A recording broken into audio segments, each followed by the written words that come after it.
Aloha, my friends, and in today's video, we're going to learn how to use the monkey god's energy to accomplish anything in life and to use that vibration to fuel our true inner fire. So, what we're talking about today is Hanuman, who is a Hindu god. He is the monkey god, but he is the Hindu god, also is referred to as one of Shiva's avatars. And he has a lot of amazing stories, mainly known for being his loyalty to Raman. But Raman is also an avatar for Vishnu. And so when Vishnu decided to come to Earth and balance things out and maintain things back into order, as Vishnu often does, came as Raman.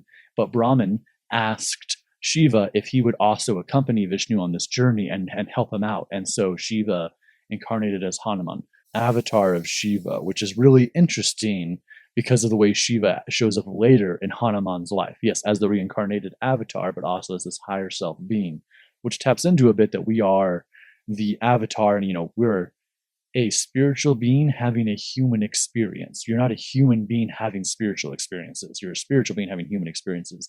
So that means even though we're a physical incarnation, a physical avatar, we can still connect with our higher self, with our spirit guides and these other higher vibrations to work with them. But we are the avatars of our ancestors. We are the avatars of our higher self, of our true nature, which is beyond our thoughts, beyond our words, beyond our actions, beyond our body.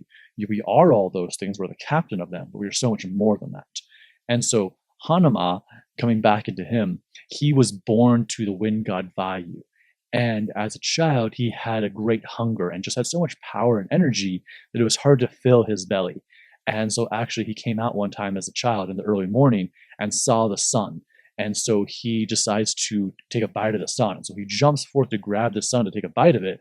And before he can, Indra, the lightning god, strikes him down. And so he gets struck with lightning and falls to the ground. And now two things happen here. Vayu is angry at Indra for striking his son, and so actually pulls all the winds off of the earth, which would mean pulling all the oxygen off the earth. It means all the waves cease to exist. It means all plant life is going to stop, all human life, all animal life, everything's going to cease because he's pulling all the winds off of the earth back to himself in his rage. And so Shiva comes and actually restores Hanuman and making him even more powerful god than he was before. But interesting that as Shiva gives this energy and restores Hanuman's life, then he's back, which is interesting that his higher self restores him in, which I find interesting due to my own near-death experiences that set me onto my own shamanic path. And there is talk in the shamanic world of being struck by lightning is a very huge initiatorial experience and usually means that you are not only going to be a shaman, but you are a shaman for the world and that you make a good ripple effect in the world, that your actions will cause a ripple effect. And so like this, I have a Lakota teacher that when she built her first sweat lodge and set it the first time by herself, she got struck by lightning.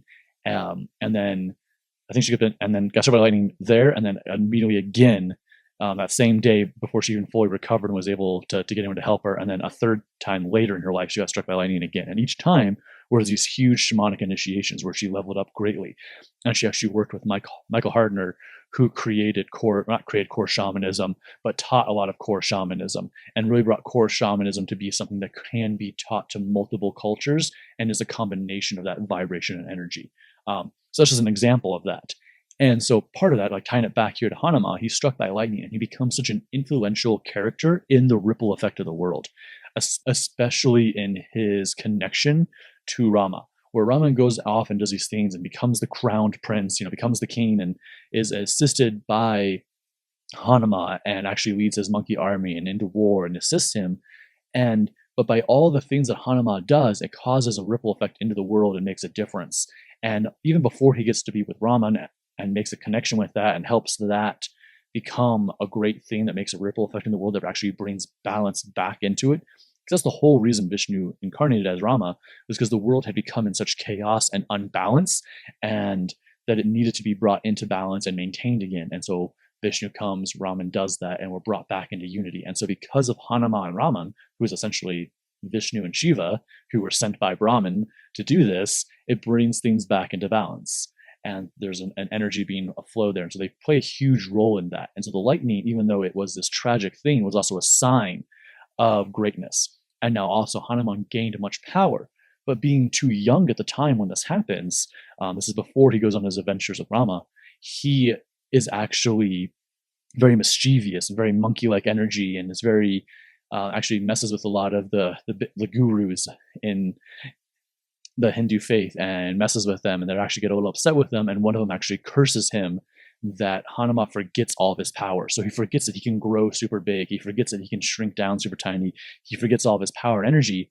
And it's a long time until he restores his full potential or remembers his full potential.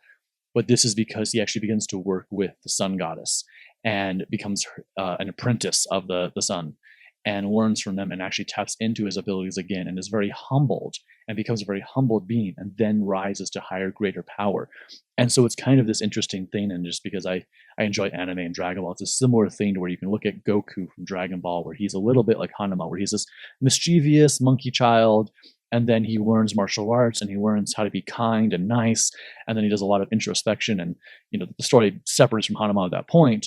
But the idea is that Hanuman and Goku are similar in the concept that the idea is to continue to grow always, be kind to people, help your friends at all cost, which Hanuman does by his loyalty to Rama, which is like one of the biggest things he's known for. And then also don't be a bully and stop bullies if you see bullies. Meaning people that are hurting others. Do whatever you want, but don't hurt others. When you're hurting others, you become a bully. When you're hurting them, not, unjustly. And I say unjustly because usually if someone comes at you and they're going to hurt you and you defend yourself, you're not being a bully. You're defending against a bully. So I just found that interesting. Those kind of 4 core principles apply. So the practice that you can do to tap in with Hanuman and really bring that energy into you so you can accomplish anything that you desire, even if it's bringing a mountain to your friend. Because Raman gets sick one time and he needs a special herb. And Hanuman can't find the herb, so he brings the mountain to Raman. This is very much Muhammad can't go to the mountain, so the mountain came to Muhammad, but this is really Hanuman brought the mountain to Raman because he knew the herb was on there somewhere and he couldn't find it, but he knew someone would if he brought the whole mountain to the people that could. So the practice to tap into that kind of energy where you can move mountains or accomplish anything in your life and be like Hanuman, the monkey god who can accomplish anything, learn anything, become any vibration that we desire, is actually bhakti yoga. And it's a devotional chanting, which is reciting the Hanuman Chalisa, a hymn honoring Hanuman, focusing on cultivating devotion and courage. His energy really represents a lot of courage and accomplishment. And courage is the energy of not being afraid. It isn't the energy of not being afraid. It's the energy of being afraid and doing it anyways.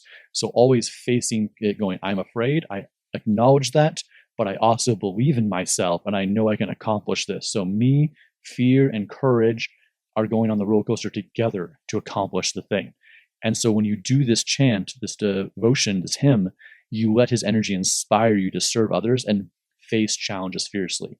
So you bring to mind the challenge you might have, whether it's having the motivation to work out, or it's a difficult coworker, or your spouse, or someone you're in a relationship with, or a heartbreak you just went through, or the loss of someone in your life, or some other struggle. You bring that struggle to mind, close your eyes, go into meditation, take a couple of light breaths, bring that to mind, and then begin to do this hymn, the Chalisa, and allow that energy to fill in and that vibration to fill in. And it will give you guidance in what to do, as well as the energy to do it.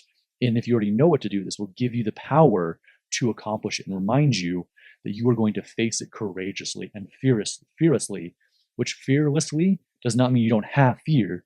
You go, I see you, fear, but you don't matter. This goal is better. This why is important to me. It's important to me to accomplish this thing. So those are some practices for you to tap into Hanuman. If you want to check out more Hindu gods, you can click the videos here.